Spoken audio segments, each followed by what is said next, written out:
हम कर्म की चाबी को घुमाते रहें, घुमाते रहें, घुमाते रहें, लाकर को खोलते रहें, कर्म करते रहें। कर्म की चाबी को घुमाना हमारा काम है और भाग्य की चाबी को घुमाना महादेव का काम है। वो आएगा और चाबी घुमाकर चले जाएगा।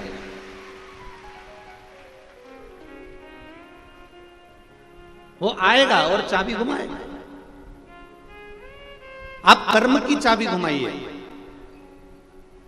और आप अगर कर्म की चाबी घुमाते रहोगे, आप कर्म करते रहोगे, तो एक ना एक दिन भाग्य की चाबी तो मेरा महादेव घुमा कर ही रहेगा। ये निश्चित है। जैसे बैंक के लॉकर में 2 चाबी होती है, एक चाबी आपके पास है, एक चाबी मैनेजर के पास है। आप अपनी चाबी को घुमाते जाओ, घुमाते जाओ, घुमाते जाओ, मैनेजर आएगा, चाबी घुमाएगा, लॉकर खुल जाएगा। उसी तरह हमारे को अपना कर्म करना है, कर्म से पीछे नहीं हटना।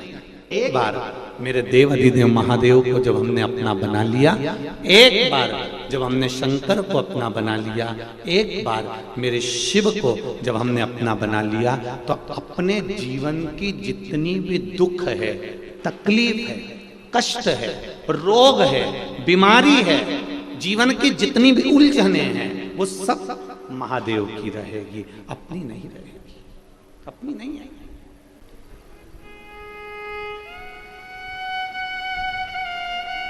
अपनी उलझने समाप्त। देखो,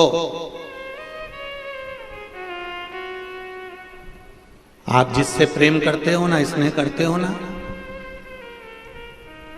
तो आपके मोबाइल का बैलेंस भी वही डलवाता है।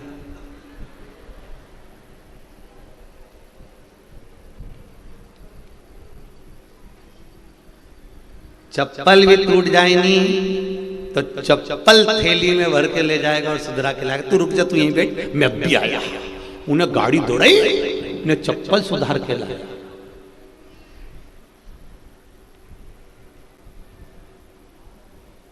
घड़ी खराब हो गई तो फिर वो घड़ी वाली की दुकान पे ले गया। मोबाइल कहीं घूम गया तो उसने 50,000 का मोबाइल दिला दिया। जिससे प्रेम करा, स्नेह करा, उसने तुम्हारा खर्चा उठाना प्रारंभ किया। जरा विचार करना, केवल एक संसार के मनुष्य से प्रेम किया तो उसने केवल तुम्हारा खर्चा 2 साल 3 साल जब तक शादी नहीं हुई तब तक उठाया। पर एक बार अगर मेरे महादेव से प्रेम कर लिया तो उसने जिंदगी भर का बोझ उठा लिया। हम उसके भरोसे पर जी। इस कली काल में, संसार सागर में, आज के समय में जिसका पुत्र अच्छा है, समझ लेना कि उसने जिंदगी में जो पुण्य करा था वो अच्छा करा था। पुत्र अगर अच्छा निकल जाए तो समझ लेना कि तुम्हारा किया गया पुण्य अच्छा था। उसका शरीर भगवान के भजन के लिए दिया है, स्मरण के लिए दिया है। कई पैसे वालों के घर में, कई धनपतियों के घर में, कई करोड़पतियों के घर में, उनके घर के बच्चों को, उनके घर के छोटे छोटे बच्चों को दूसरी माताएं, जो कि किराए से वो आप महीने से तनख्वाह देकर लाते हैं, जो भी होती हैं, जो नाम मेरे को तो आता नहीं क्या बोलते हैं उनको, तो जो बहुत धन है जिनके पास में, उनके घर के बच्चों को दूसरी माताएं संभालती हैं। उनके घर के बच्चों को दूसरे संभालते हैं। और ये जो घर के बच्चों को नहीं संभालते, घर में जो कुत्ता होता है ना, अपने बच्चों को नहीं संभाल रहे, अपने घर के बच्चे दूसरे संभाल रहे हैं। एक सेविका रख रखी है, एक नौकरानी रख रखी है, एक चाकरी रख रखी है, और जो घर में कुत्ता है उसको ये संभाल रहा है। तुम्हारे घर के बच्चों को छीछी कराए वो बेचारी बाई, और ये कुत्ता की चेन पकड़कर छीछी कराने जा रहा है सुबह उठकर। ये किस्मत, ये भाग्य। जरा विचार करिए, क्या भगवान ने केवल तुमको इसलिए जन्म दिया कि ब्रह्म मुहूर्त में उठना और सवेरे से उठकर तुम बस केवल कुत्ते के पीछे जाना। हमारा वेद और हमारा शास्त्र कहता है कि सुबह उठकर वेद और शास्त्रों के पीछे चलिए, सुबह उठकर भगवान के मंदिर की ओर चलिए, सुबह उठकर माता पिता के कमरे की ओर चलिए, सुबह उठकर गुरु के द्वार की ओर चलिए, सुबह उठकर कहीं परमात्मा की चौखट पर चलिए। हमारा शास्त्र सतमार्ग बता रहा है कि भगवान के पीछे चलो। भगवान ये हमारा शास्त्र नहीं कह रहा है कि सुबह उठकर कुत्ते के पीछे चलो।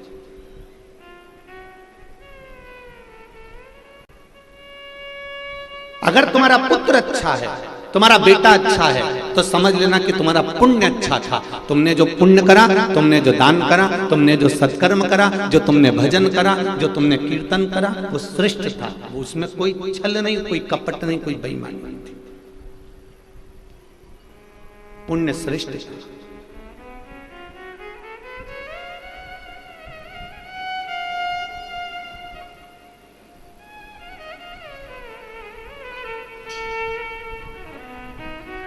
महाराज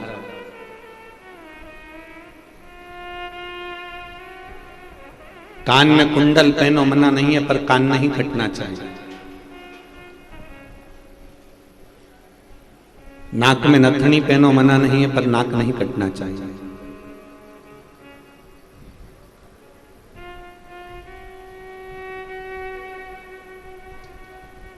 संसार में खूब दिल से रहो, परिवार में खूब खुश होकर रहो, पर निवेदन है भजन नहीं छूटना चाहिए। अगर भजन छूट गया तो रहो संसार सागर में, खूब अलमस्त होकर रहो। जितने खुश होकर रह सकते हो उतने खुश होकर रहिए, जितनी अलमस्ती से रह सकते हो उतनी अलमस्ती से रहिए। ये मानव का शरीर केवल रोने के लिए नहीं मिला है या बोझा ढोने के लिए नहीं मिला है। ये मानव का शरीर भगवान का भजन करने के लिए, स्मरण करने के लिए मिला है। इसको सतमार्ग की ओर लेकर चलो। रोकर हमें इस जिंदगी को नहीं जीना है। थोड़ा सा दुख आया, थोड़ी सी तकलीफ आई, थोड़ा सा कष्ट आया, थोड़ी सी बीमारी आई और तुम रोने लगे। कई लोग कोरोना महामारी में चले गए, जवान की जवान चले गए। उनकी पत्नियों ने, उनके घर के बच्चों ने भगवान को पोटली में बांधकर उठा के अलमारी पे रख दिया। हमने पूछा क्यों, किस लिए? तुमने ये भगवान को बांधकर अलमारी के ऊपर क्यों रख दिया? मेरा तो विश्वास उठ गया भगवान पे से।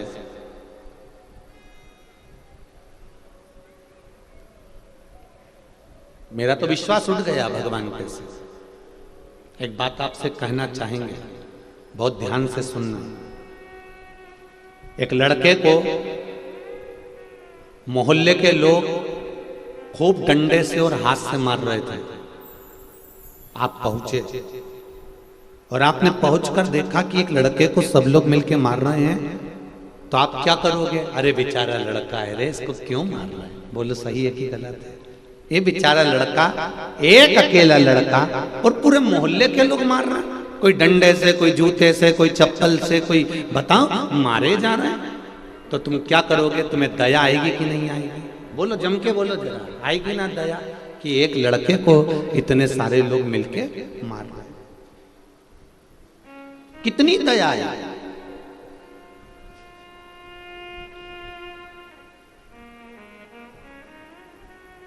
तुम्हारी आंख में आंसू भी आ जाएंगे कि एक लड़के को इतने सारे लोग मिलके मार रहे हैं। पर थोड़ी देर खड़े रहने के बाद जरा दिमाग लगाना कि इतने सारे लोग इस लड़के को मार रहे हैं, तो ये बेवकूफ है कि पगले हैं जो इतने सारे लोग मिलके इसको मार रहे हैं?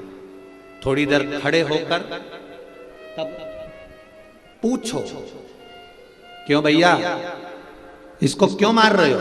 तब कोई बताएगा एक छोटी सी कन्या के साथ में, छोटी सी बच्ची के साथ में, 3 वर्ष की बेटी, और उसके साथ इसने गलत कृत्य कर दिया।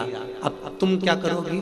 तुम भी पांव में से चप्पल निकाल के और 2-4 दोगी कि नहीं दोगी? अरे बोलो तो जम के कि एक छोटी सी कन्या के साथ में, छोटी सी बच्ची के साथ में गलत कर्म कर रहा, तुमने उठाया और तुमने भी मारना चालू कर दिया।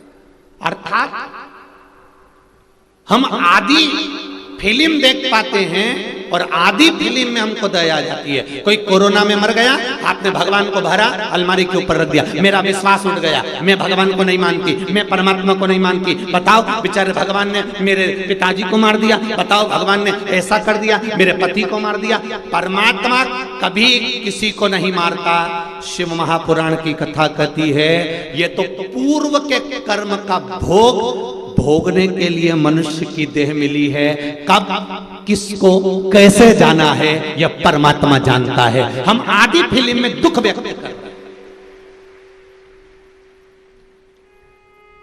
हम तो बस जाके खड़े हुए और हमें लड़के पर दया आ गई, इसको बताओ क्यों मार रहे हैं। उसी तरह हमको दया आ गई, मेरा पति चले गया, मेरा पिता चले गया, मेरा भाई चले गया, मेरा कुटुंब भी चले गया, भगवान ने ऐसा कर दिया, मैंने तो भगवान की इतनी पूजन करी थी, मैंने तो इतनी आराधना करी थी। तुमने सब कुछ करा पर तुम आधी फिल्म देख रहे हो। तुम्हें इससे पहले का नहीं मालूम कि इसके पहले जो जन्म हुआ था उस जन्म में इसने क्या करा था, ये तुमको नहीं है अंदाजा। उस कर्म के कारण मनुष्य को भोगना है और भोगने के बाद परमात्मा के द्वार जाना है। जन्म, मरण और परण, ये तीन मेरे महादेव के हाथ में हैं। कब किसको प्राण लेना है, कब किसको प्राण देना है और कब किसका विवाह करवाना है, ये महादेव जानते हैं। हमें इसका अंदाजा नहीं रहता। हम तो दुख मनाते हैं, पिताजी चले गए, हमें दुख मनाना पड़ता है कि पति चले गए, हमें दुख मनाना पड़ता है कि पत्नी चली गई, हमें दुख मनाना पड़ता है कि ये चले गया, हमें दुख मनाना पड़ रहा है कि ये चले गया। पर हमें अंदाजा नहीं है कि पूर्व का कर्म का भोग इसने भोगा है और कर्म का भोग भोगने के बाद ये गया है।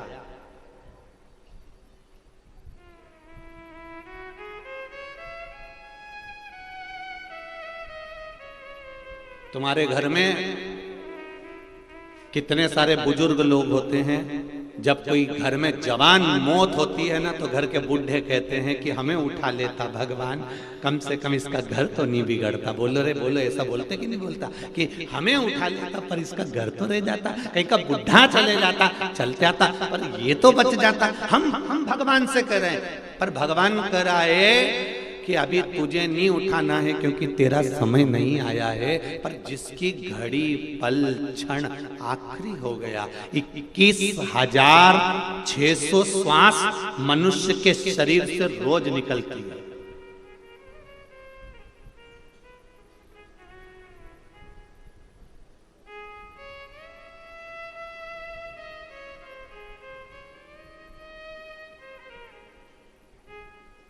रोज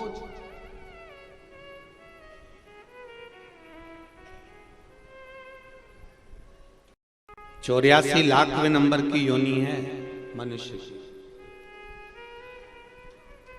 कौन सा नंबर पे हो?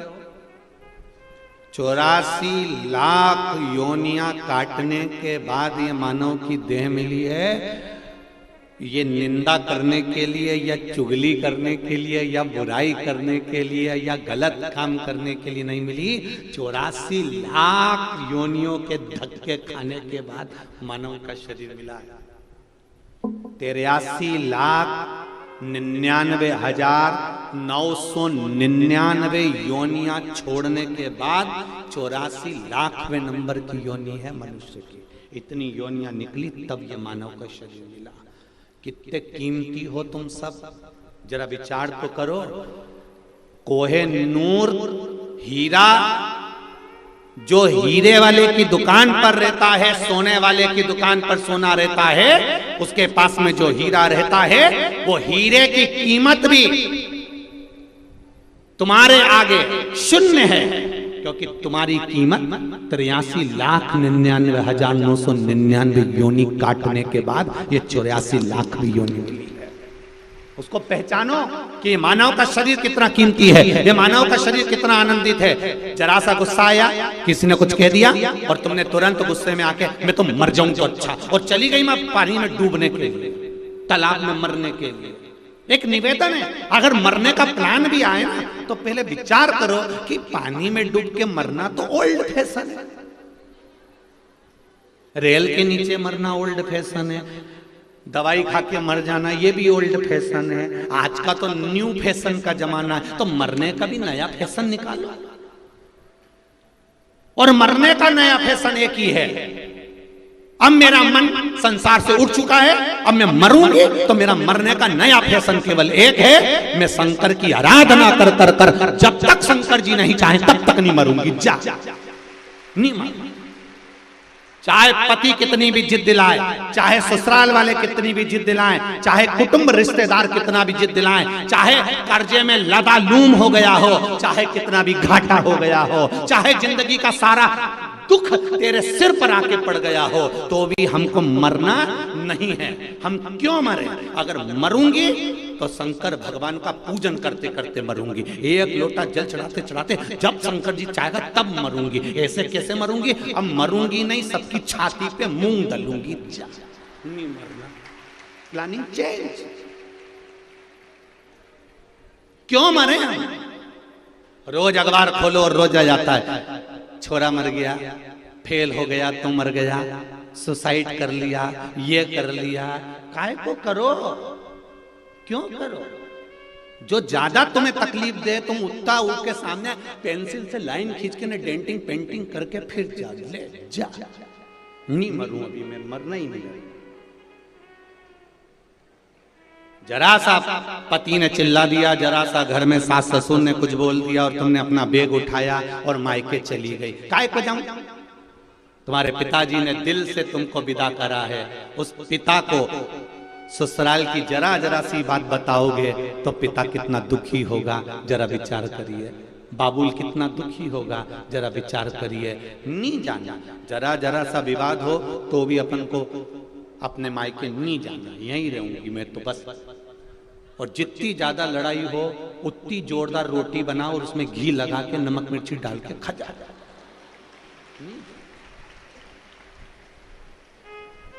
सास कहती रहे तुम इनंग से सुनो, और इनंग कान में हेडफोन में सियोर वाला महाराज की कथा लगा लो, अपने को नहीं जाना। और सासुओं से भी निवेदन है, बहू अगर कुछ कह रही है तो सासुओं से निवेदन है, दोपहर में 1 बजे से कथा आती है, थोड़ा मन हल्का कर लिया करो कथा सुन के। शिव की भक्ति में दबो,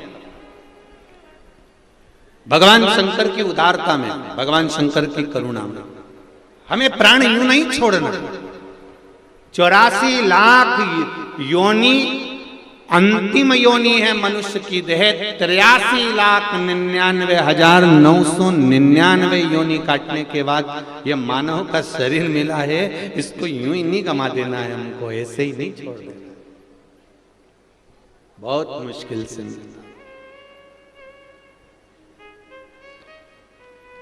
और आज रायपुर की इस पावन धरा से चंपेश्वर शिव महापुराण की कथा में एक बात आप लोगों से कहना चाहूंगा, दिल से अपने पास रखना इस बात को। और जितने लोग आस्था चैनल पर कथा सुन रहे हैं, फेसबुक यूट्यूब पर कथा सुन रहे हैं, वो भी इस बात को स्मरण में रखना।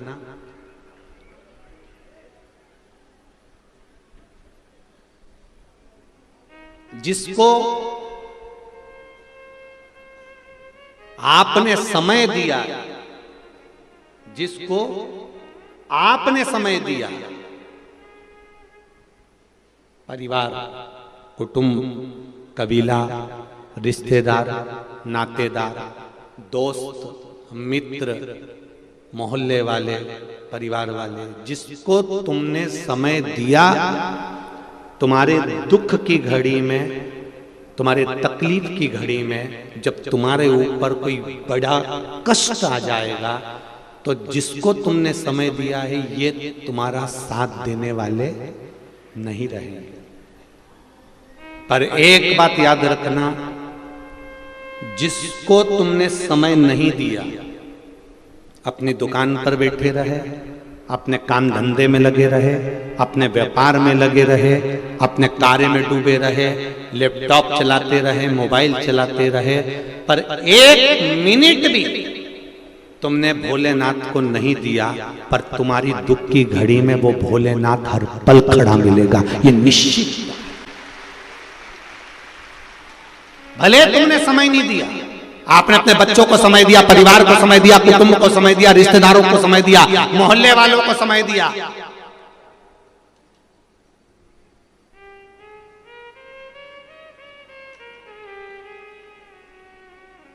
सबको समय दिया, पर भगवान के मंदिर जाने का समय नहीं है आपके पास में। एक लोटा जल शिव जी को चढ़ाने का समय नहीं है आपके पास में।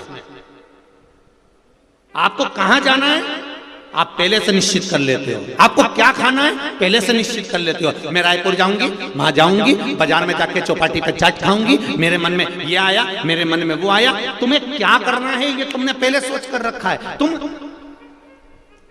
अपना समय परिवार को, कुटुंब को, नातों को, रिश्तों को कमाने में, व्यापार में, व्यवसाय में, सब में लगा सकते हो, पर आपके पास में समय नहीं है तो देवाधिदेव महादेव को एक लोटा जल चढ़ाने का नहीं है।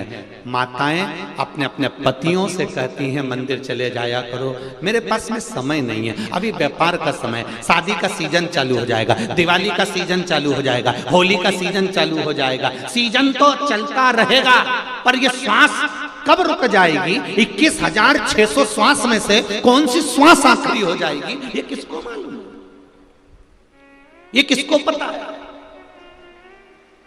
कि कौन सी श्वास आखिरी है हमारी, कौन सा पल, कौन सी घड़ी आखिरी है हमारी।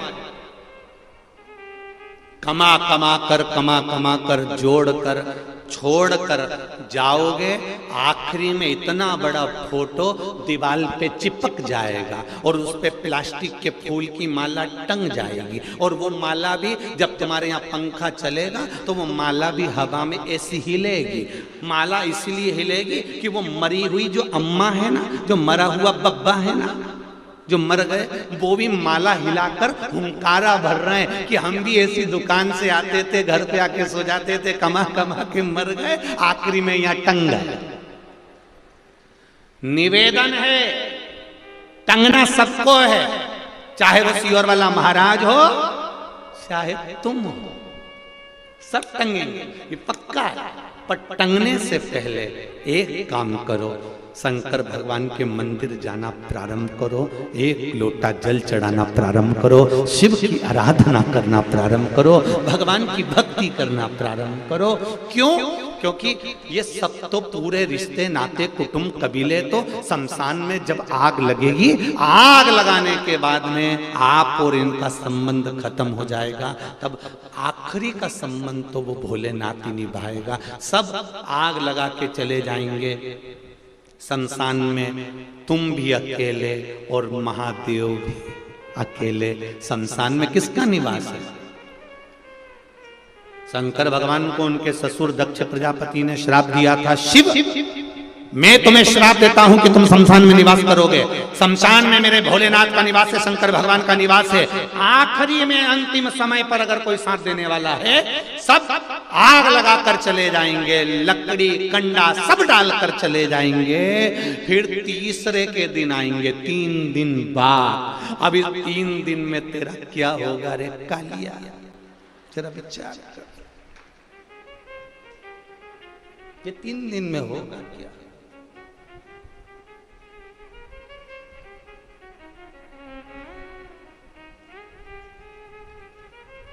एक जरा सा काकरोच आ जाता है तो माता, और जरा सा काकरोच आया तो चिल्लाया, और परिवार वाले आग लगा के तेरे को अकेला छोड़ के चले जाएंगे, तब क्या होगा? आखिरी में शंकर जी ही मिलेंगे और शिव जी कहेंगे, क्योरी कमला कैसी है? कमला कहेगी, प्रभु क्षमा कर दो, मैं मेरे घर के पास में मंदिर था, एक लोटा पानी लेके नहीं गई। शंकर जी भी कहेंगे, चिंता मत कर, 3 दिन तक ठंडी नहीं होने दूंगा। और तीसरे के दिन परिवार वाले आए, उन्होंने देखा अभी तो गर्म पड़ी है, तब परिवार वाले भी पानी डाल डाल के हड्डियों को ठंडा कर रहे हैं, रात ठंडी कर रहे हैं। तब ठंडा, कोई आए ना आए, पर ये निश्चित है अंत समय में जो तुमने अच्छा कर्म किया है, अंत समय में जो तुमने भजन किया है, आज आप आस्था चैनल के सामने बैठकर फेसबुक यूट्यूब पर और इतनी भारी तादाद में,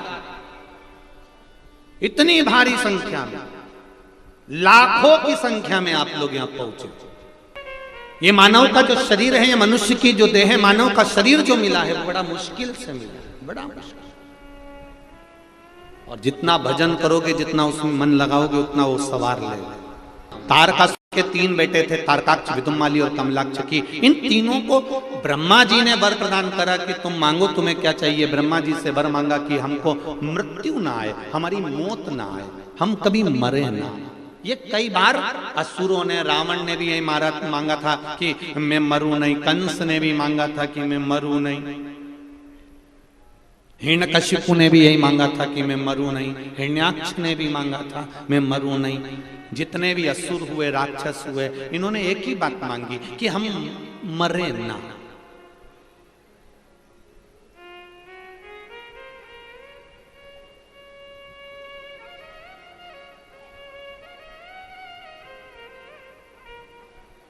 वो तो अच्छा है, यमराज से किसी की रिश्तेदारी नहीं है।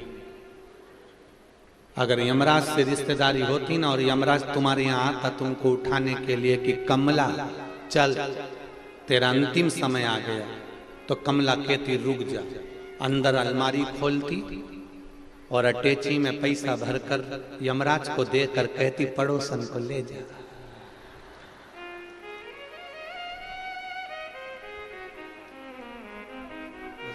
मौत से किसकी रिश्तेदारी है? आज हमारी, कल तुम्हारी बारी है।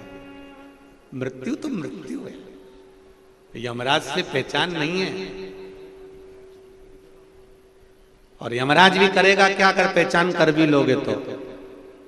यमराज का काम है, ब्रह्मा जी की लेखनी में लिख दिया कि तेरी मृत्यु होना है, तेरे को ये दुख आना है, तो यमराज को आकर उठाना पड़ेगा, दुख देना ही पड़ेगा। यमराज से रिश्तेदारी बनाकर कर भी क्या लोगे? रिश्तेदारी बनाना है तो महाकाल राजा से बनाओ, उसका नाम है महाकाल। काल भी उसके सामने आने से डरता है, डरता।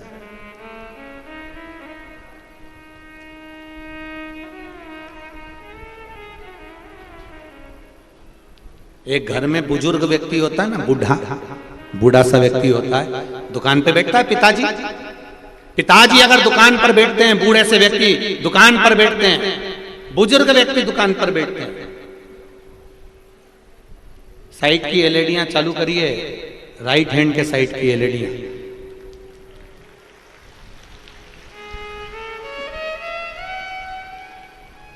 बूढ़ा सा व्यक्ति दुकान पर बैठता है ना, तो जो व्यक्ति को बेवकूफ बनाने के लिए आते हैं ना, वो ये देख कर आते हैं कि इसका पिताजी तो नहीं बैठा है। पिताजी बैठे होंगे तो वो बेवकूफ बन ही नहीं सकते।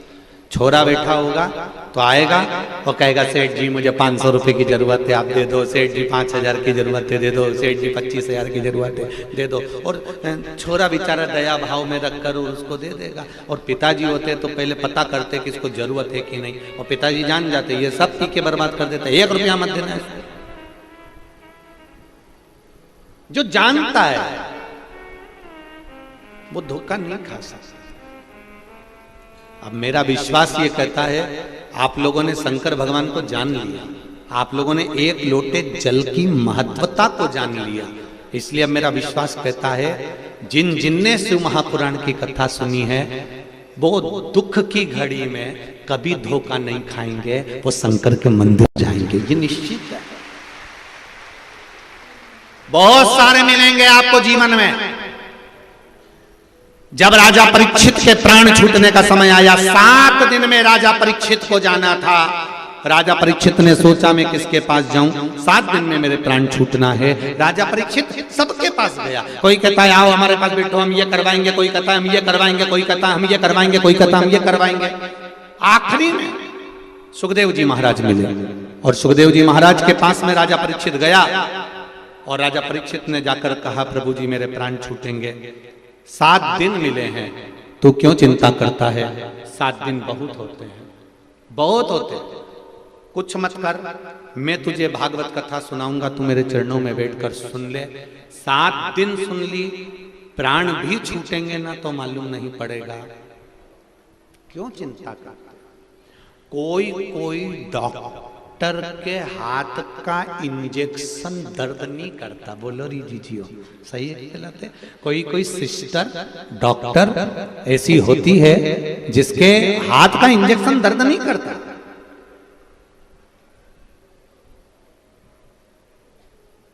कोई कोई सिस्टर डॉक्टर ऐसी होती है, इसलिए तुम लोग जब इंजेक्शन लगवाने जाते हो तो पूछ लेते हो डॉक्टर साहब हैं क्या, फिर वो देखोगे वो सिस्टर है क्या, वो मेरे बच्चे को इंजेक्शन लगा देगी। क्यों? क्योंकि उसका हाथ हल्का है ना, तो इंजेक्शन लगाएगी ना तो दर्द नहीं होगा, ये निश्चित है। तो वो तुमने देखा कि ये मिलेगा तो दर्द नहीं होगा। वो इंजेक्शन लगाने वाली बहुत सम्मुख में आ जाए, वो डॉक्टर दिख जाए। उसी तरह जैसे तुमने देख लिया कि इसका हाथ हल्का है, ये इंजेक्शन लगाएगी तो दर्द नहीं होगा। उसी तरह शिव महापुराण भी ऐसी है कि जब दुख का समय आता है, शिव महापुराण की रूई डॉक्टर हाथ पे फेर देता है, तुम्हारे मन में एक लोटा जल का क्रम सम्मुख में आकर खड़ा हो जाता है, तो तुम्हारा दुख अपने आप हल्का हो जाता है कि मेरा शिव मेरे साथ है।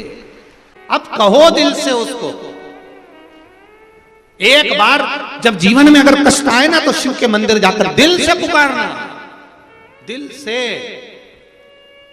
मेरे बाबा, ओ मेरे बाबा,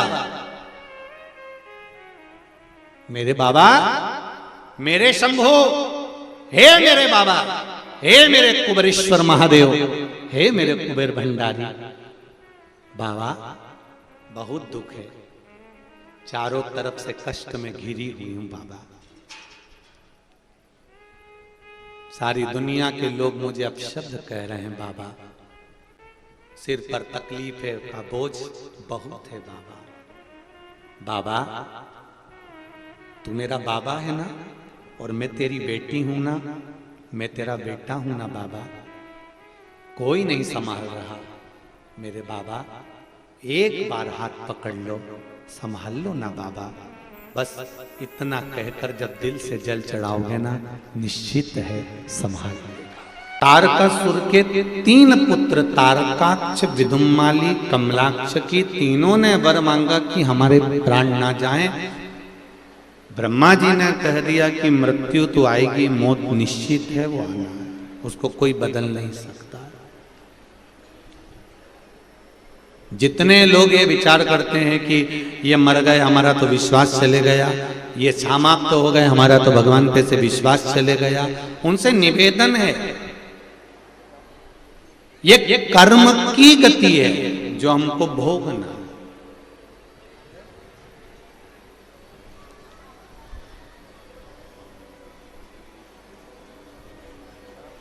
एक सहारा यदि भगवान छीन लेता है तो भगवान उसके लिए 2 या 4 सहारे कहीं ना कहीं से भेज देता है, निश्चित है। एक रास्ता अगर बंद करा तो दूसरा रास्ता परमात्मा चालू कर देता है। मांगो, ब्रह्मा जी के सामने कर रहे हैं तो ब्रह्मदेव ने कहा मरना तो पड़ेगा, तो उन्होंने कहा 3 पुरी का निर्माण कर दो, 3 नगर का निर्माण कर दो जहां हम निवास करें, हम तीनों मरे तो एक साथ मरे, ये हमको वर दीजिए। तब तीनों ने 3 पुरियों को मांग लिया, अलग अलग रहने लगे। तीनों भाइयों ने विचार कर लिया अपन एक साथ कभी इकट्ठे नहीं होंगे, एक जगह पर अपन तीनों कभी नहीं आएंगे। जब अपन तीनों एक जगह पर नहीं आएंगे तो तीनों एक साथ मरेंगे नहीं, ये विचार किया गया। और विचार करने के साथ में फिर जो क्रम चालू हुआ महाराज, शास्त्र कहता है उन्होंने उपद्रव मचाना प्रारंभ करा। देवताओं ने भगवान से प्रार्थना करी कुछ भी करो पर इस तारकासुर के बेटों को मारो। पाप जब बढ़ता है, पाप जब बढ़ता चले जाता है उस पाप को कम करने के लिए भगवान को कुछ ना कुछ लीला करना पड़ती है। बहुत ध्यान दें, जब ठोकर लगती है ना तो मालूम पड़ता है कि जिंदगी में चलने में रुकावट कितनी है। जब ठोकर लगती है तो दो चीजें मालूम होती है कि चलते चलते रास्ते में रुकावट कितनी है, और दूसरा मालूम पड़ता है कि ठोकर खाने पर यह मालूम पड़ता है कि संभालने वाले, उठाने वाले हाथ कितने हैं, ये हमको मालूम पड़ता है। हमको कितने लोग संभालें। ठोकर लगी तो दो चीजों का स्मरण करा गई ठोकर। एक रास्ता कैसा है, और दूसरा संभाल कौन रहा। दुख आता है ना तो ये बताकर जाता है कि तेरे अपने तेरा साथ नहीं देते। यहां बहुत लोग बैठे होंगे जिनके हृदय से पूछा जाए ना तो वो बता देंगे। कथा क्यों सुनते हो? कथा क्या बताती है? ये सनातन धर्म क्या बताता है? ये वेद और पुराण के शास्त्र क्या बताते हैं कि किस रास्ते पर चलना, क्या करना है। अब दुनिया के लोग उसको चाहे टोटका कह दे, चाहे उपाय कह दे। देवऋषि नारद जब उलझन में पड़े तब भी तो भगवान ने उपाय बताया था कि चंद्रभागा नदी के तट पर चले जाना, और चंद्रभागा नदी के तट पर जाकर तुम शिव जी की आराधना करना, शंकर भगवान का शिवलिंग का निर्माण करना, उसकी पूजन करना। तो क्या वेद व्यास जी ने टोटका बताया? ये एक उपाय है, ये एक राह है।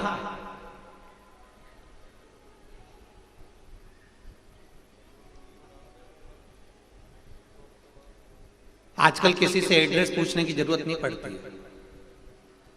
गाड़ी चला रहे हो तो क्या करना पड़ता है? मोबाइल पे जम के बोलो, जरा जम के गूगल मैप खोलो और उस पे डाल दो गुड़ियारी हनुमान जी के मंदिर में कथा कहाँ चल रही है। उन्हें तुमने डाला और वो बताते बताते left turn, right, straight, 300 metre की दूरी पर, बोलो बोलो, ऐसी बोलती ना भाई। अब उसकी भाषा तो हमको आती नहीं, पर बोलती ऐसी है। आगे जाके राइट में टर्न आ रहा है, सिग्नल भी ऐसा मुड़ जाता है, फिर ऐसा मुड़ जाता है। गूगल भले आपको गाड़ी से जाने का रास्ता बताए, मना नहीं है, पर परमात्मा तक जाने का रास्ता तो शिव पुराणी बताती है। निश्चित है, निश्चित है।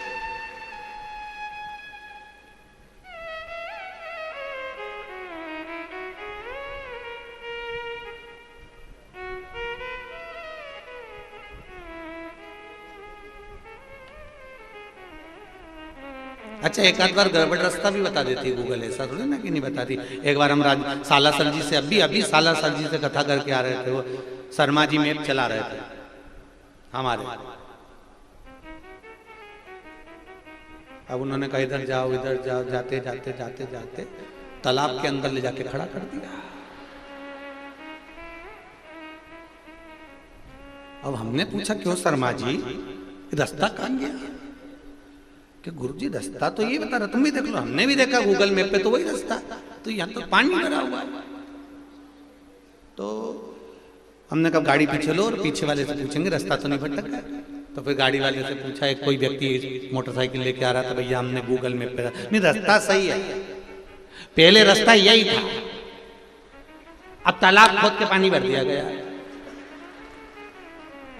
तो हमने कहा शर्मा जी यहाँ कहीं डूबने आया, कोई दूसरा रास्ता निकाल कि गुरुजी रास्ता तो ये बताया। फिर बेचारा वो व्यक्ति हमको धीरे धीरे पास के रास्ते से लेकर फिर पार करा, फिर पहुंचे महाराज। तो ये गूगल मैप, गूगल आपकी गाड़ी का रास्ता बता सकती है जाने का, पर सारी समस्या से निकलने का रास्ता तो केवल शिव महापुराण ही बता पाती है, निश्चित है। सारी समस्या का हल एक लोटा जल, बहुत है, बहुत। ये रास्ता छाट दिया उसने। पहले लोग कहते थे यज्ञ करो, अनुष्ठान करो, ये करो, वो करो, आंख बंद करके बैठे रहो। अब बेचारा आंख बंद करके बैठा भी रहे तो थोड़ी देर बाद उसकी आंख यूं ही खुली जाए, कहीं मेरा बैग उठा के कोई ले तो नहीं गया।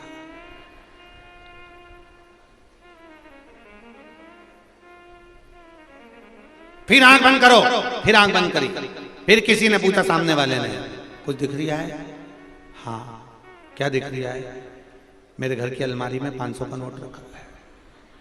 तो इतने में सामने वाले ने कह दिया तू तो आंख खोल ले, तेरे बस का नहीं है। न तप, न साधना, न कोई योग और न बहुत साधु संत सन्यासी बनने की जरूरत है।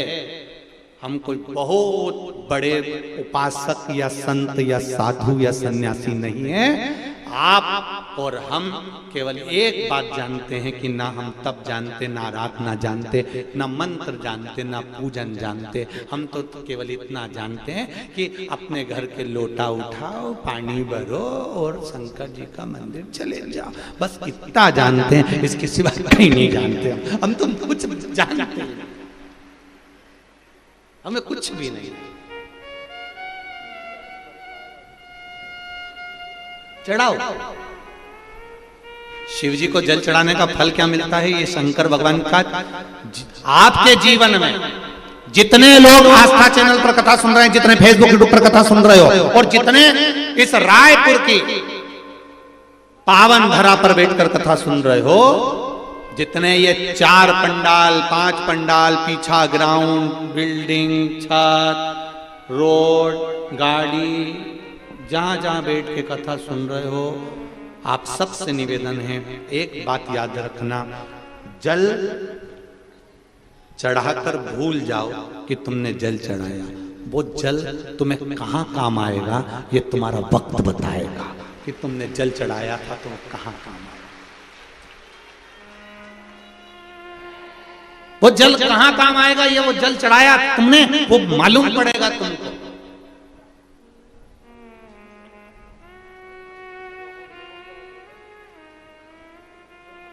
बोल बम का नारा है, बाबा एक सहारा है। तुम तो इतने धीमे से बोले, तुम लोगों को याद नहीं था का? याद था तो फिर इतना धीमा से काहे बोले हो? बोल बम का नारा है, बोल बम का नारा है, बाबा एक सहारा है, उसके सिवाय कुछ नहीं। तुम्हारा चढ़ाया गया जल, तुम्हारा चढ़ाया गया बेलपत्र, तुम्हारा चढ़ाया गया भजन, तुमने जो कीर्तन किया है वो कहां काम आएगा ये समय बताएगा। जब तुम्हारे जीवन में जब जब वो पल सम्मुख आएगा तब शिव जी खुद आकर खड़ा हो जाएगा। और एक बात बहुत अच्छे से याद रखना, जितने यहां बैठे हो ना, अपनी बुद्धि में उतार लेना, भगवान कभी भी अपने असली स्वरूप में तुम्हारे सामने नहीं आता। भगवान कभी नंदी पर बैठकर नहीं आएंगे, भगवान राम जी कभी धनुष लेकर तुम्हारे सामने नहीं आएंगे, भगवान कृष्ण कभी बंसी बजाते हुए तुम्हारे सामने नहीं आएंगे, देवी मैया कभी तुम्हारे सामने प्रकट नहीं होगी, कोई 33 कोटि देवी देवता तुम्हारे सामने कभी अपने असली स्वरूप में नहीं आते। भगवान हमेशा तुम्हारे किसी ना किसी परिचित का रूप रखकर आकर काम निकाल कर चले जाते हैं। किसी परिचित का रूप रखकर आएंगे और काम निकाल कर चले जाएंगे। ये बसंत कुमार जी अग्रवाल जी कथा करा रहे हैं, ये बसंत कुमार जी कथा नहीं करवाते, ये कथा इनके करवाना बड़ा कठिन था, पर आप सब छत्तीसगढ़ वासियों का जो प्रेम है शंकर जी के प्रति, इतने दिन से जो लोटा भर भर के जल चढ़ा रही थी ना, और रोज शंकर जी की कथा टीवी पे सुन रही थी, इसमें से किसी ना किसी ने जरूर शंकर जी से कहा होगा कब तक टीवी पे सुने, एक बार महाराज को बुलाना है।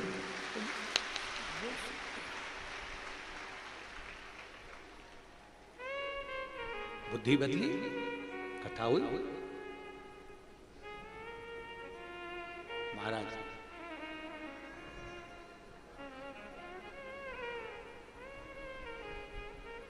अब भजन में लगे। तारकाक्ष, विदुमाली, कमलाक्ष की तीनों ने वर मांगा। हम मरे नहीं, पर भगवान से प्रार्थना करी। भगवान ने आकर उन तीनों का संहार करा। 33 कोटि देवी देवताओं को पशु बना लिया। शंकर जी उनके नाथ बन गए। शिव जी का नाम हो गया पशुपति। शिव जी का नाम पशुपतिनाथ। फिर देखिए, शंकर भगवान राक्षसों को मारने के लिए अपने स्वरूप में नहीं आए, रूप बदल कर आए। कई लोग कहते हैं, हम भगवान से प्रार्थना करते हैं कि शंकर जी दर्शन दो, शंकर जी दर्शन दो, शंकर जी दर्शन दो। शंकर जी तो आते ही नहीं है। समझो,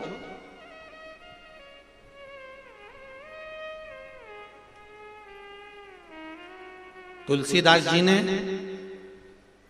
गोस्वामी जी ने एक चौपाई लिखी, सिया राम मैं सब जग जाने, करो प्रणाम जोर जुग, सब में राम देखो।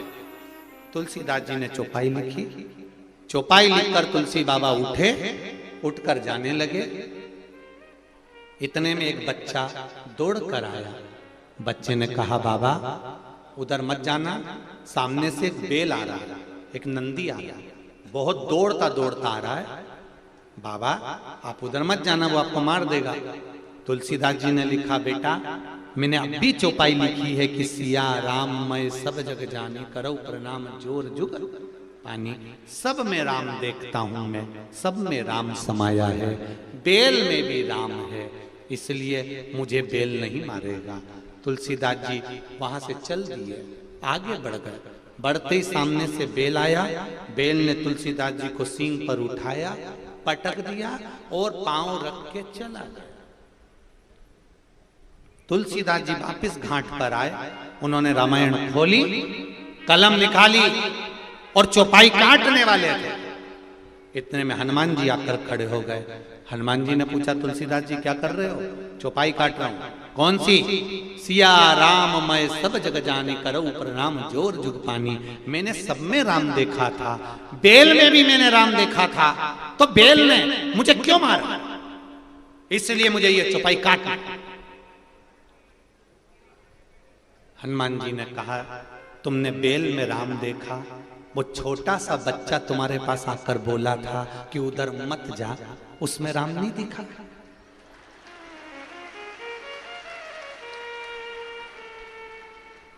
बच्चा आया था ना बोलने के लिए। भगवान कोई अपना रूप धर के आएंगे कि बोलेंगे वहां से बेल आ रही है, धनुष मनुष लेके आएंगे और कहेंगे कि मां बेल आ रहा, मां मत जाना। और अगर कहीं का धनुष लेके आ भी जाए तो तुम पहचान थोड़ी ना पाओगे, तुम तो कह दो कहीं रामलीला वाला होगा, कहीं दशहरा मैदान में रावण मारने जाएगी होगा। भगवान अपने असली स्वरूप में नहीं आते। एक बच्चे ने आकर कहा, जब तुम बेल में परमात्मा को देख रहे हो, राम को देख रहे हो, पशु पक्षी में राम को देख रहे हो, तो फिर बच्चे में राम को क्यों नहीं देखा? ये हमारी दृष्टि का दोष होता है। हम सोचते हैं कि मंदिर में भगवान को बुलाएंगे और भगवान प्रकट हो जाएगा। तो जी अपन ने कोई इतना बड़ा पुण्य नहीं करा कि भगवान ऊपर से नीचे आ जाएगा। भगवान सामने प्रकट नहीं होता, भगवान अपना प्रगटता नहीं दिखाता, अपना स्वरूप नहीं दिखाता, पर भगवान तुम्हारे किसी रिश्तेदार के माध्यम से, परिचित के माध्यम से तुम्हारे कार्य को सफल करवा देता है। तब समझ में आता है कि भगवान मिला। हम तो ये मानते हैं कि ये शिव पुराण शंकर जी बाजते हैं, शंकर जी सुनते हैं और शंकर जी ही करवाते हैं। इस कथा को कोई नहीं करवा सकता, इस कथा को कोई नहीं संभाल सकता। शिव महापुराण की कथा कोई संभालना? कितनी पुलिस प्रशासन लगी हुई है, कितनी चारों तरफ प्रशासन ने कितना कितना व्यवस्था कर कर रखी हुई है, कितने वायलेंटर लगे हुए हैं। 5000 कार्यकर्ता तो अंदर पंडाली पंडाल संभालने में लगे हुए हैं। आरएसएस के, बजरंग दल के, विश्व हिंदू परिषद के, एनसीसी के, स्काउट के, और कौन कौन से होते हैं बच्चों के, जितने जितने सारे बच्चे ड्रेस पहन पहन के सब लगे हुए हैं सीटी ले लेके कि आपकी व्यवस्था। ये व्यवस्था संभालने वाला भी शिव है और संभाल भी रहा है और कर भी रहा है और करा भी रहा है। शिव पूरे रास्ते भरे हुए हैं, ये शिव कृपा है। तीनों को मारना है। भगवान अपना असली स्वरूप धारण कर कर नहीं आए। अगर देवताओं को पशु बनाया शंकर भगवान ने, शंकर जी खुद भी पशु बने। मेरे भोलेनाथ भी पशु बने, ऐसा नहीं कि पशु नहीं बने। मेरा महादेव किसी, ये मत सोचना कि केवल मनुष्य का, जलचर थलचर वायुचर जितने भी जीव होते हैं, पशु पक्षी जानवर जितने भी जीव सबका। शिव जी के पास में नंदी भी है, शिव जी के पास में शेर भी है, शिव जी के पास में सांप भी है, शिव जी के पास में चूहा भी है, शिव जी के पास में मोर भी है, शिव जी के पास डमरू भी है, शिव जी के पास त्रिशूल भी है। शंकर भगवान के पास सब कुछ है। केवल सारे देवताओं को एक चिंता रहती है। लक्ष्मी जी ने एक बार भगवान विष्णु से कहा कि नारायण प्रभु एक बात बताओ, भगवान शंकर रोज पार्वती जी को अपने नंदी पर बिठाकर घुमाने ले जाते हैं, तुम मुझे कहीं नहीं लेकर जाते, कभी तो मुझे लेकर चला करो। भगवान विष्णु ने कहा अच्छा चल, मैं तुझे अब भी ले चलता हूँ। लक्ष्मी जी तैयार होने गई, लौट के आई, जब तक खिड़की दरवाजे सब बंद करे, बंद करके बैकुंठ के द्वार आने लगी, तब तक तो रात हो गई। लक्ष्मी जी ने कब तो रात हो गई, भगवान बोले तो फिर अब कल चलेंगे। एक बात तो बताओ स्वामी। भगवान बोले क्या? ये बताओ कि शंकर भगवान डमरू बजाते हैं और पार्वती तुरंत नंदी पे चढ़ जाती है और तुरंत चली जाती है, ना दरवाजा लगाती ना खिड़की लगाती। भगवान विष्णु बोले उनको टेंशन नहीं है। काय का टेंशन नहीं है? घर में इतना सामान पड़ा रहता है, कोई ले गया तो? भगवान विष्णु बोले होए तो ले जाएगा।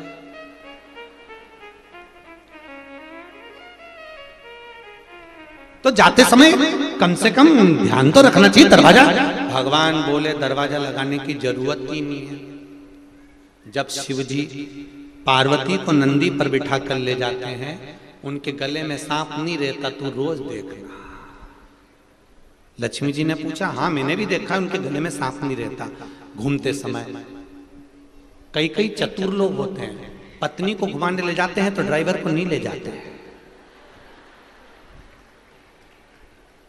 शिव जी पार्वती जी को लेकर जाते, सांप को नहीं ले जाते। प्रभु वो सांप कहां रहता है? कहीं नहीं। तेरे प्रश्न का उत्तर है, वो एक भी दरवाजा बंद करके नहीं जाते, सांप को दरवाजे पे छोड़ जाते। तेरे दादा में दम हो तो अंदर घुस के बता दे। आजा बेटा दरवाजा बैठा। शिव उदार है, वो सबका है, इसलिए उसका नाम पशुपति नाथ है।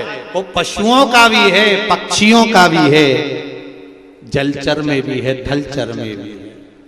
उसने पक्षी का भी रूप धारण करा है, उसका नाम सरंभेश्वर महादेव भी है। वो नंदी का रूप धारण करा है, उसका नाम नंदीश्वर महादेव भी है।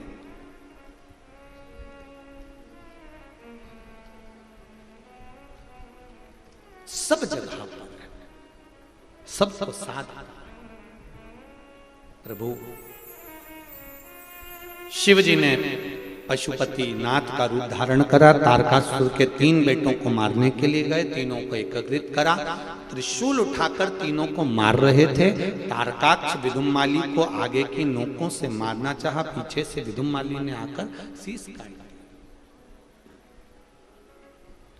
शिव जी का शीश कटा, नेपाल में जाकर गिरा। शिव जी का नाम वहां पशुपति नाथ हो गया, डोलेश्वर महादेव हो गया। फिर शिव जी का जो धड़ था वो केदार में पांव नीचे दबे, शिव जी का धड़ वहां रहा। जो लोग केदारनाथ गए होंगे उनको स्मरण में होगा, केदारनाथ जी का जो मंदिर में शिवलिंग है वो नंदी की पीठ पीछे का भाग जो उभरा हुआ होता है नंदी का, वो भाग वहां पर, वो भाग वहां पर विराजमान, वहां बैठे हुए हैं। शिव जी अपने असली स्वरूप में प्रकट हुए, त्रिशूल लेकर आगे के भाग से तारकाक्ष विदुम्माली को मारा और पीछे के भाग से कमलाचक्की को मारा। तीनों के प्राण गए। भगवान शिव का जय घोष हुआ, पशुपतिनाथ भगवान की जय। पशुपति नाथ भगवान के व्रत की महत्वता कही गई है, पाशुपत्य व्रत की महत्वता कही गई है, पाशुपत्य अस्त्र की महत्वता कही गई है। कई लोग कहते हैं ये पशुपति व्रत कहाँ से आया, ये तो सियोर वाले महाराज ने खुद ने बना दिया, ऐसा नहीं है। शिव महापुराण में पाशुपत्य व्रत की महत्वता पूर्ण वर्णित है। आप कभी मौका लगे तो शिव महापुराण की कथा गीता प्रेस गोरखपुर की अवश्य पढ़िए, उसमें आपको सब मिल जाएगा। पाशुपत्य व्रत की महत्वता का वर्णन करते हुए कहा यह पशुपति व्रत 5 सोमवार का होता है। कितने सोमवार का है? 5 सोमवार का। मान लो 5 व्रत कर रहे हो सोमवार के, और उस बीच में रजस्वला धर्म आ गया, रजो धर्म आ गया, आप पूजन करने के लायक नहीं रहे, मंदिर जाने के लिए नहीं रहे, तो वो व्रत छोड़ देना चाहिए, फिर उससे आगे वाले व्रत को गिन लेना चाहिए। ऐसे एकादशी का व्रत पड़ गया तुम्हारा, नवरात्रि का व्रत पड़ गया, या कोई 30 त्योहार का व्रत पड़ गया, तो उस व्रत को छोड़ दो, अगला कर लो, पर गिनती में 5 ही आना चाहिए। जिस मंदिर में पहले व्रत में पूजन करने जाते हो, 5 व्रत में उसी मंदिर में पूजन होना चाहिए। ये नहीं कि 2 मायके में कर दिए, 2 ससुराल में कर दिए और 1 घर पे कर लिए, ऐसा नहीं। व्रत का नियम है, पहले व्रत में से लेकर आखिरी व्रत तक जो पूजन की जो क्रम होता है, एक पूजन की थाली लगाई जाती है, पूजन का सारा सामान उसमें रख लिया जाता है, शिव जी के मंदिर सुबह के समय जाया जाता है, शंकर जी की पूजन करी जाती है। पूजन करने के बाद थाली में उतना सामान रख के ले जाओ कि वो पूजन का सामान शाम को भी काम आ जाए। केवल जल भले बदल सकते हो, शाम को तो दूध दही शहद वगैरह चढ़ाने की जरूरत ही नहीं है, क्योंकि सुबह चढ़ा कर आ गए। पंचामृत स्नान शाम को कराने की जरूरत ही नहीं है, क्योंकि सुबह तुम कर आ गए। केवल जल का पात्र, थाली पूजन की जो तुमने सुबह लगाई थी, उसी में थोड़ा थोड़ा सामान ज्यादा रखकर पहले से ही रखो, और प्रसाद दिए कितने? 6 दिए थाली में रख लीजिए। पूजा की थाली को लेकर जाइए, शिव जी के मंदिर में जाकर पूजन करिए। भगवान के मंदिर में 6 ही दिए, जो 6 दिए आपने रखे हैं वो 6 ही दिए नीचे रख दो। प्रसाद के 3 हिस्से कर दो, घर से हिस्से कर कर मत लेकर जाना, मंदिर में ही सामने ही 3 हिस्से करना। 6 दिए में से 5 दिए जला दीजिए, प्रकट कर दीजिए, भगवान का पूजन अर्चना कर दीजिए, शिव जी को प्रार्थना कर दो, बाबा आज मेरा पहला पशुपति व्रत है, इसको स्वीकार करना मेरे भोलेनाथ, मेरे मन की कामना को पूर्ण करना, आपकी भक्ति देना भोलेनाथ। शिव जी से प्रार्थना कर कर पूजन कर कर जो दिया एक रखा हुआ है, जिसको नहीं जलाया है, 5 दिए जलाए हैं जमीन पर रखकर, एक दिया जो रखा है जिसको नहीं जलाया उसको वापस थाली में रख लीजिए। प्रसाद का एक हिस्सा उठाकर थाली में रख लीजिए, 2 हिस्से वहीं छोड़ दीजिए, बाबा को प्रार्थना कर कर चल दीजिए। घर पर जब जाएं, सीधा हाथ राइट हैंड घर में प्रवेश करते समय, अंदर प्रवेश करते समय, घुसते समय सीधा हाथ जहां आए वहीं पर बैठ जाइए। घर के बाहर अपने घर की ओर मुख कर कर सीधे हाथ की ओर बैठकर दिया लगा दीजिए। दीप जलाते समय भोलेनाथ जी से प्रार्थना करो, बाबा आपके भरोसे पर मैंने ये व्रत किया है, मेरा कार्य सफल करना। दिया लगाकर अंदर प्रवेश कर जाइए। जो प्रसाद लेकर आई हो, भोजन करने से पहले प्रसाद का हिस्सा पहले पाइए।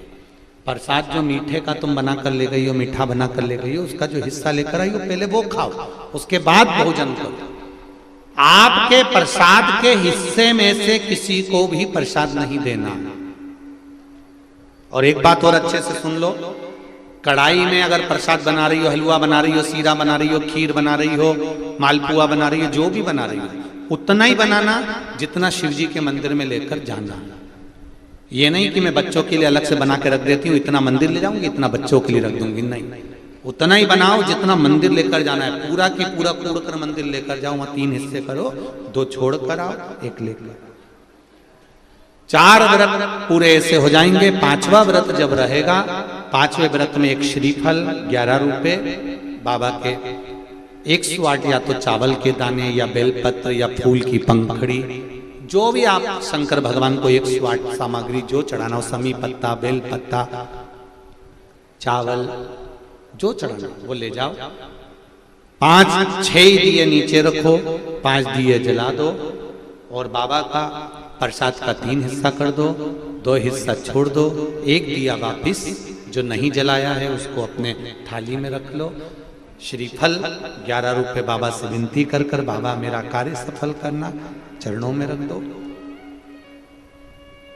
108 चावल के दाने जो लेकर गई हो, श्री शिवाय नमस्तुभ्यं बोलकर या ओम नमः शिवाय या नमः शिवाय बोलकर चढ़ा दीजिए। बाबा को चढ़ाकर विनती कर कर वापिस सजाइए। दिया अपने दरवाजे पर लगा दीजिए, घर में प्रवेश कर दीजिए। भोजन करने से पहले जो मीठे का प्रसाद है वो खा लीजिए।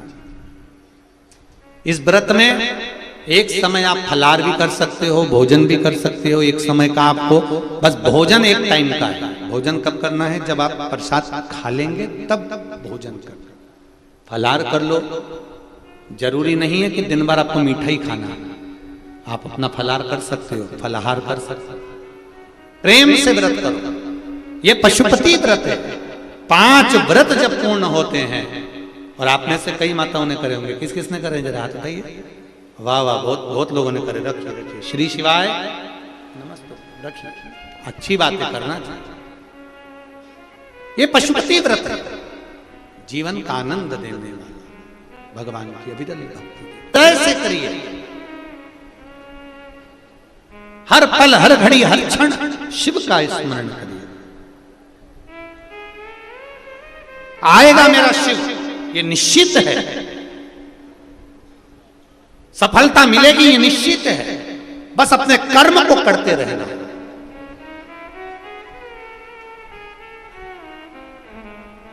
जहां भक्त होता है वहां भगवान जरूर दृष्टि देता है, ये निश्चित है। फिर वही वाली बात आ गई, धन होगा, सोने की रकम होगी तो चोरों की नजर आप पर जरूर होगी। सुंदरता होगी तो लुच्चों की नजर जरूर होगी। और अगर हृदय में शंकर भगवान के प्रति भक्ति होगी तो शिव की नजर जरूर, ये निश्चितता। इसको कोई टाल नहीं सकता, ये निश्चितता।